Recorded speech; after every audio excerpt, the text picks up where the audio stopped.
The door clicked shut, and before I could stop myself, I realized the truth. I'd locked myself out. The keys I'd been holding were now resting uselessly on the entry table inside the house, visible through the glass, as if mocking me. Rain had started to fall, soft at first, then harder, a steady drizzle that soaked through my jacket in seconds. I sighed, running a hand through my damp hair, glancing down the quiet suburban street. It was late enough that the neighborhood had settled in for the night, windows glowing softly, curtains drawn. And here I was, 54 years old, standing in the rain, feeling foolish and frustrated. That's when the van pulled up. A dark blue work van with Locksmith and Sons stenciled on the side in gold lettering. The window rolled down and a man leaned out, flashing a smile that somehow cut through the gloom of the evening. "Got yourself in a bind?" he asked, voice warm, deep, with a hint of amusement that didn't feel unkind. I nodded, chuckling despite myself. "You could say that." "I'm Jason," he said, pulling up and hopping out. He was maybe mid-40s, tall, with broad shoulders, dark hair that curled slightly at the edges, and a beard that made him look rugged but approachable. His work shirt clung to him in the damp air, outlining a frame that spoke of strength earned, not sculpted. "Mark," I offered, shaking his hand. His grip was firm, his palm calloused, the kind of handshake that made you feel steady again. Jason sized up the door, stepping close enough that I could feel the heat of him despite the chill in the air. "Looks like a tight fit," he said, eyeing the old lock. "Might need to get creative." Before I could answer, he crouched down, tools in hand, and set to work. His shoulder brushed my leg as he positioned himself, the contact sending an unexpected warmth through me. I swallowed hard, watching as his hands moved with practiced ease, strong fingers working the tools, coaxing the lock.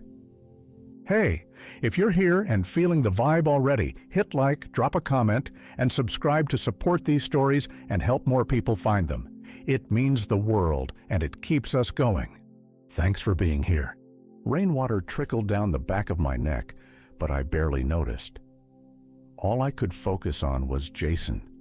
The way he worked, the way his brow furrowed in concentration, the quiet confidence in his every movement. "You're lucky I was in the area," he said without looking up. His voice was low, close, intimate in the quiet of the night. "Very lucky," I murmured, meaning more than just getting back inside. And then, as if he sensed it too, Jason glanced up at me, his eyes catching the porch light, warm and knowing. "Almost there," he said, a small smile playing at his lips. His hand brushed my ankle as he adjusted his position, just a fleeting touch, but enough to send my pulse racing. The lock clicked, but before Jason stood, he paused, still kneeling, looking up at me as the rain fell soft around us. And in that moment, with the door open and the night holding its breath, I realized I wasn't sure what I wanted more. To step inside, or to stay out here with him. Jason rose slowly, water dripping from his dark hair, his shirt clinging to the shape of him. Broad chest, strong shoulders, the kind of build that came from real work, not a gym. His face was flushed from the effort, or maybe the closeness, and his eyes held mine, steady and unreadable for a long moment. The porch light flickered in the rain, casting soft shadows across his face, highlighting the silver that threaded his beard. "You're back in," he said quietly, voice low, the warmth of it cutting through the chill of the night. But stepping inside was the last thing on my mind. My heart pounded hard, not from the cold or the storm, but from him, the nearness of him, the way the world seemed to have narrowed to this small space between us. I hesitated, my gaze flicking to the open door, then back to Jason. His lips parted like he was about to say something, but he didn't. Instead, his gaze dropped, lingering at my mouth for a breath longer than it should have. Before either of us could break the moment, the rain came harder, soaking us through. Jason stepped back just enough to run a hand through his hair, pushing it out of his face, water streaming down his arm. "Let me grab my tools," he said, but his voice was softer now, as if he wasn't sure he wanted to walk away. He moved toward the van, but not far, just to the steps, where he paused.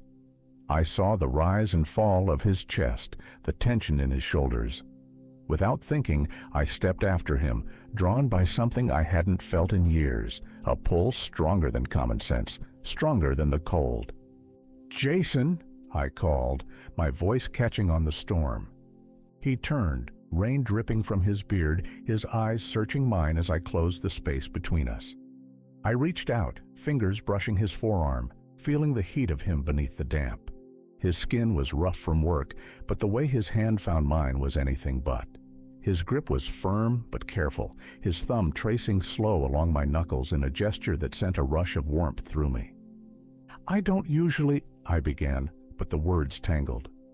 "Neither do I," he said quietly, his smile small, a little uncertain, but real. He took a step closer, our hands still joined, our bodies inches apart. His free hand lifted, brushing a raindrop from my cheek, then lingering at my jaw, his thumb tracing the line of it with aching gentleness. The world fell quiet, save for the rain and the thrum of my pulse in my ears. His eyes searched mine, as if asking permission for what we both already knew was about to happen.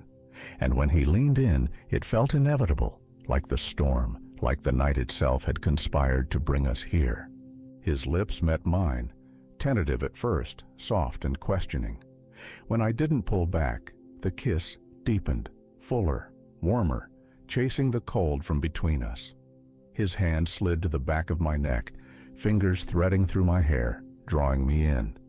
I felt the strength of him, the quiet want, the care.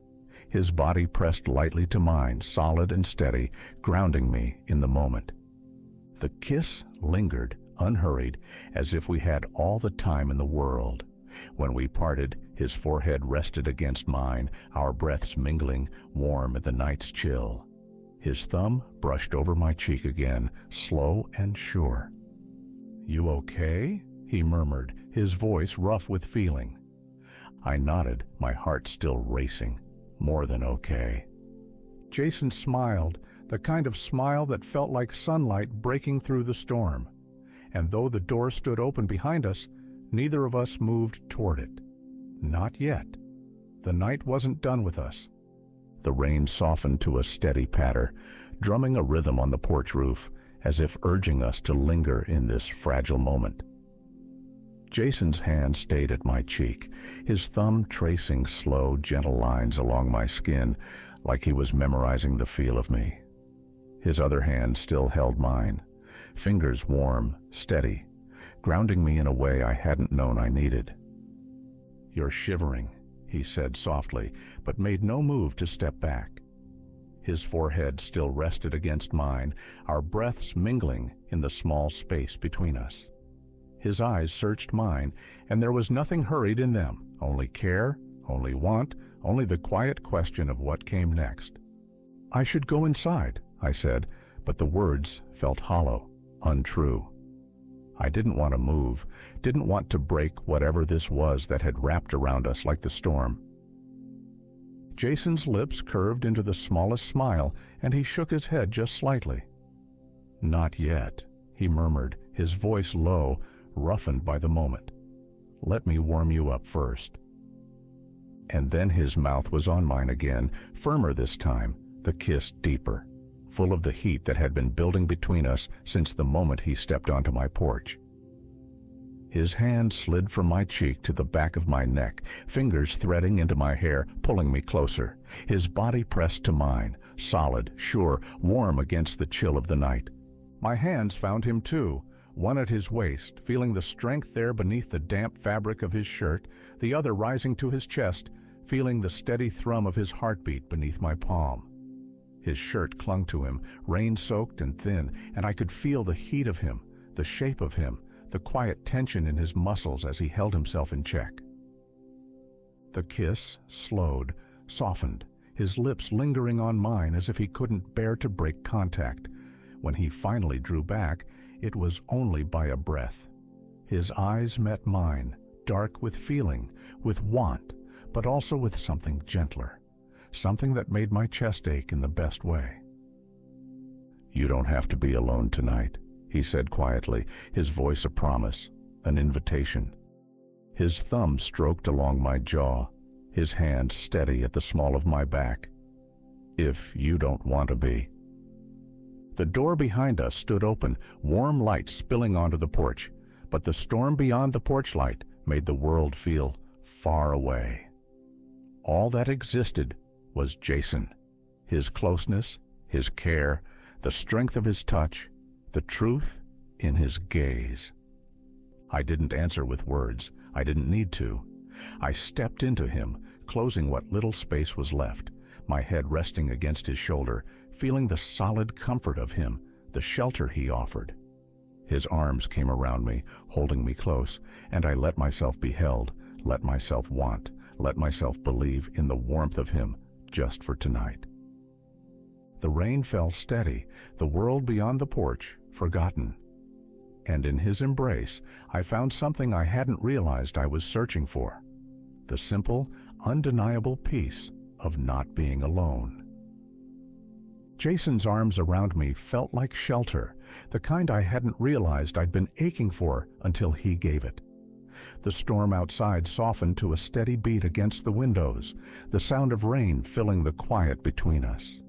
His hand moved slow at my back, fingers spreading wide, palm warm through the damp fabric of my shirt. It wasn't just a touch, it was an anchor, a promise, and I leaned into him, let myself believe in it, just for tonight. Neither of us spoke.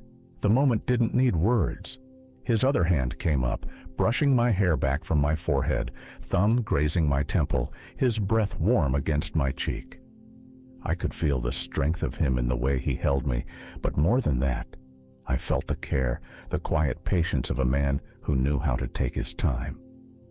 "You're freezing," Jason said, his voice low, rough with feeling. "Let's get you inside. Let me take care of you."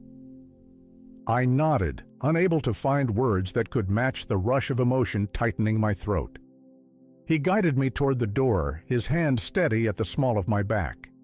Inside, the warmth of the house wrapped around us, but it was his nearness that truly chased the cold away. I turned, about to thank him, to tell him how much this meant, but before I could, his hand lifted, fingers brushing a raindrop from my cheek, then resting at my jaw. His thumb traced slow along the edge of my mouth, his gaze soft but hungry. "You're beautiful like this," he murmured. His lips found mine again, slow, lingering, savoring. His kiss deepened, his hand sliding from my jaw to my neck, his other hand finding mine, our fingers entwining, holding tight like neither of us wanted to let go. And then, the unexpected. A loud knock rattled the door, breaking the moment like a clap of thunder inside the house. Jason froze, his body tense against mine, his breath catching. I pulled back just enough to see the flicker of confusion, then concern in his eyes. Another knock. Harder this time. A voice called through the door. "Mark, you in there? It's Alan from next door. I saw the locksmith's van. Everything okay?" My stomach dropped. Alan, my neighbor, always watching, always too curious for his own good. Jason straightened, his hand still at my back, steadying me. He smiled, but it was tight now, aware of the sudden shift. "It's okay," he whispered. "Your call." The warmth of him, the promise of the night, still hummed between us. But now the storm wasn't just outside. It was at my door, demanding to know what came next. I drew a breath, heart racing, and called out, trying to sound casual.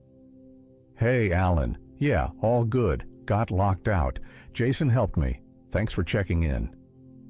A pause, then Alan's voice again, fading as he stepped back. "Okay, Just making sure. Long night. Stay safe." We waited until his footsteps disappeared, until the quiet settled again. Jason's hand found mine, squeezed it gently. His eyes met mine, steady, patient. "Where were we?" he asked, a slow smile returning, warmth flickering back to life. And in that look, in that touch, I knew. The night wasn't over, not by a long shot. The silence after Alan's retreat wasn't empty. It was charged. Jason's hand stayed in mine, his thumb tracing slow, steady circles that calmed the rush of adrenaline still surging through me.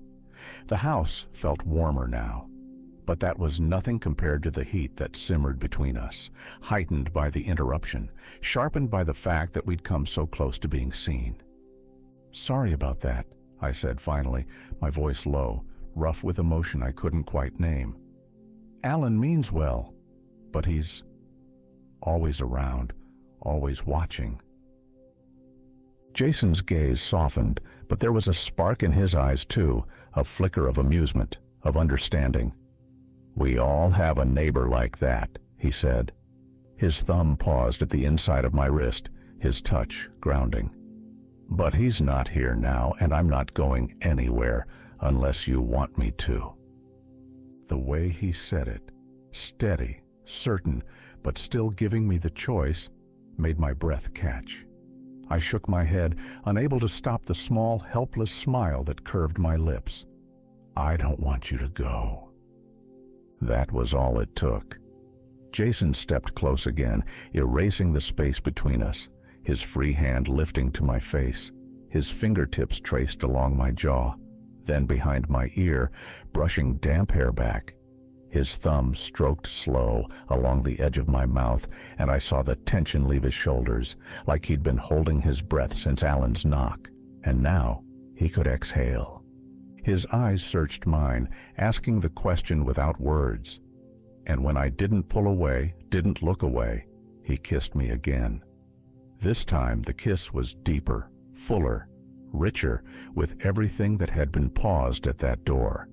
His mouth moved over mine like he meant to savor it, like he wanted to commit it to memory.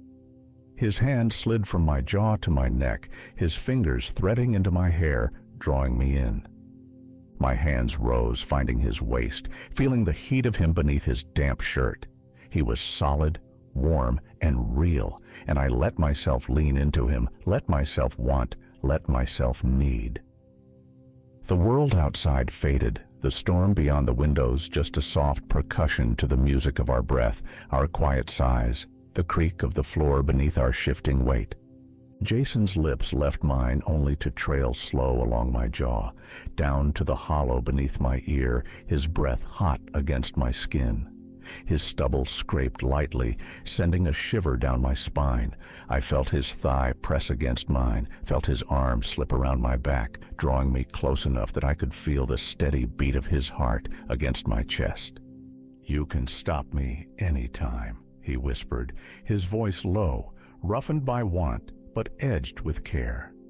"Just say the word." But I didn't want him to stop. I shook my head, my fingers tightening at his waist. "Don't stop," I breathed. His smile was small, but full of heat. His hand slid lower at my back, fingers splaying wide, steadying me. The kiss deepened again, his mouth warm and sure, his body a shelter against the storm inside and out. His other hand found mine, lacing our fingers together, grounding me in the moment, in him. The storm built again outside, wind rattling the windows, rain drumming harder on the glass, but inside, the only storm that mattered was the one between us, and I wasn't ready for it to pass. Jason's hand stayed at the small of my back, fingers splayed, warm through the damp fabric of my shirt. The strength in his grip, the quiet promise in the way he held me, made my heart beat harder.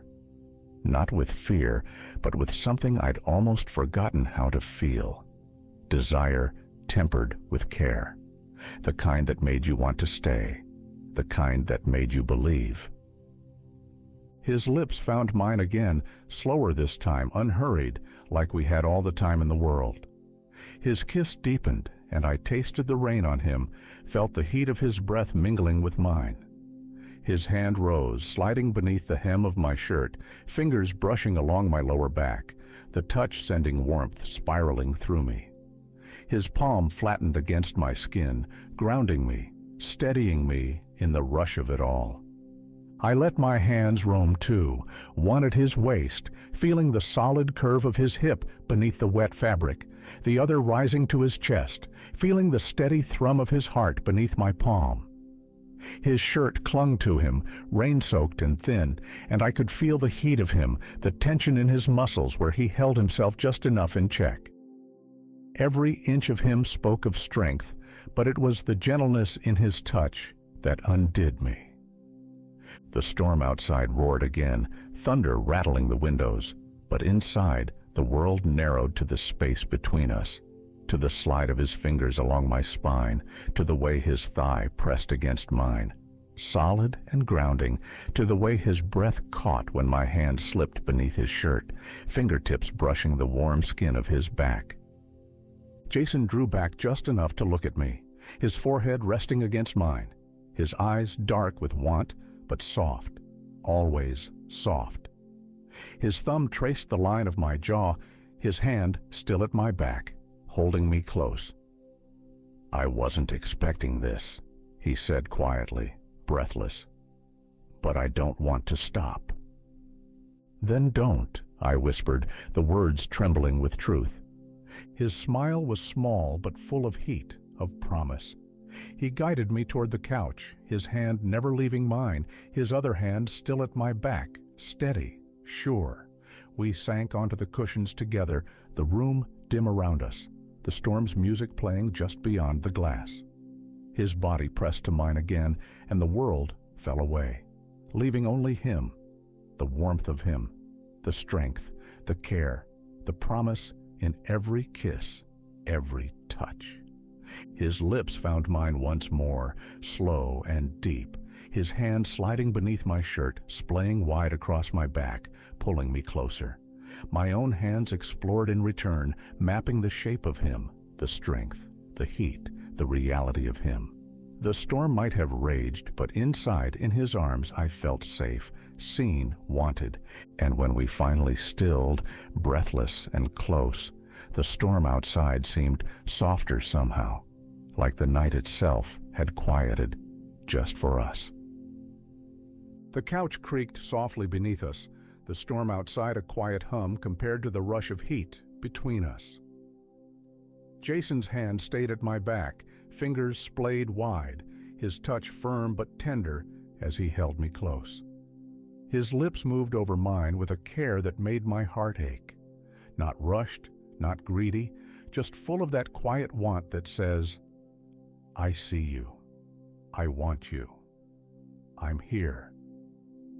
His hand slid higher beneath my shirt, fingertips tracing the curve of my spine, the dip of my waist, slow and deliberate, as if savoring the feel of me. His mouth left mine to press kisses along my jaw, down to the hollow beneath my ear, his breath warm, his stubble rough in a way that sent shivers through me. I felt his thigh between mine, steadying me, grounding me, the solid weight of him a comfort I hadn't known I craved. I let my hands explore him too, the warmth of his back beneath my palms, the strength in his shoulders, the steady beat of his heart where I rested my hand against his chest. His shirt clung to him, rain-soaked and thin, and I could feel the heat of him through the fabric, the tension in his muscles where he held himself just enough in check. "Mark," he murmured, my name on his lips like a promise. His voice was low, thick with emotion, threaded through with care, with want, with something deeper. His hand slid from my back to my side, fingers brushing along my ribs, slow and careful, as if asking without words if this was still what I wanted. And it was. God, it was. I nodded, breathless, my hand rising to cup his face, my thumb tracing the line of his jaw. "Jason," I whispered back, my voice trembling with the truth of it. "Don't stop." His smile was soft but full of heat, his eyes dark with feeling. His mouth found mine again, deeper now, fuller, his hand slipping beneath my shirt to stroke slow across my skin. His other hand threaded through mine, our fingers entwined, anchoring me in the storm of it all. The room seemed smaller, the world narrowed to just us. The heat of his body, the slide of his fingers, the steady thrum of his heart beneath my palm. The storm outside was nothing compared to the one between us, and I didn't want it to end. And then, as if the night conspired to remind us we were not alone in the world, my phone vibrated on the table, a sharp sound in the quiet, an unwelcome reminder that time, the world, reality, still waited.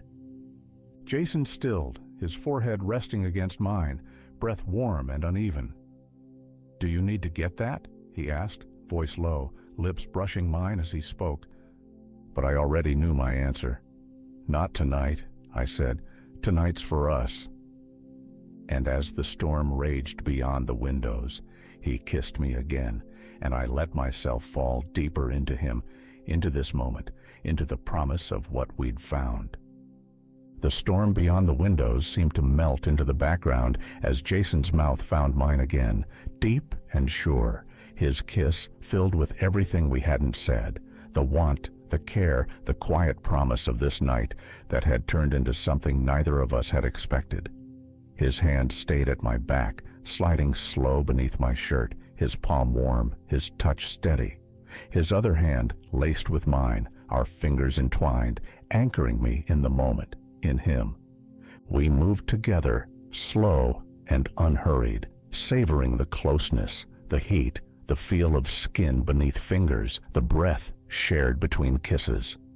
His thigh pressed between mine, his body a shelter, his mouth exploring the line of my jaw, the curve of my neck, the hollow of my throat. Every touch, every caress felt deliberate, like he was memorizing the shape of me, like he wanted me to know I was wanted, seen, cared for. My own hands roamed, the strength of his back, the warmth of his skin where I'd managed to push his shirt aside, the steady thrum of his heart beneath my palm. His breath hitched when my fingers brushed along his spine, his body leaning into mine, his weight grounding me, steadying me in the storm of it all. We lost track of time. There was only the soft creak of the couch beneath us, the rhythm of our breaths, the quiet sighs that filled the space between kisses. The storm outside crashed and rattled the windows, but inside, in his arms, I felt safe, wanted, seen. When we finally stilled, breathless and close, our foreheads resting together, Jason's thumb brushed slow along my jaw, his gaze soft, dark with feeling. "I wasn't looking for this," he said quietly, voice rough at the edges, honest. "But I'm not letting it go now." Neither was I. I shook my head, my hand cupping his face, my thumb tracing his cheek. "Stay," I whispered. "Not just tonight. Stay." His smile was small, but it reached his eyes, and in it I saw the promise of more, of mornings and nights and storms weathered together. He kissed me again, gentle, lingering, and when we settled back into the quiet, the storm beyond the windows faded to nothing at all. And in his arms I knew I hadn't just found my way back inside tonight, I'd found my way home.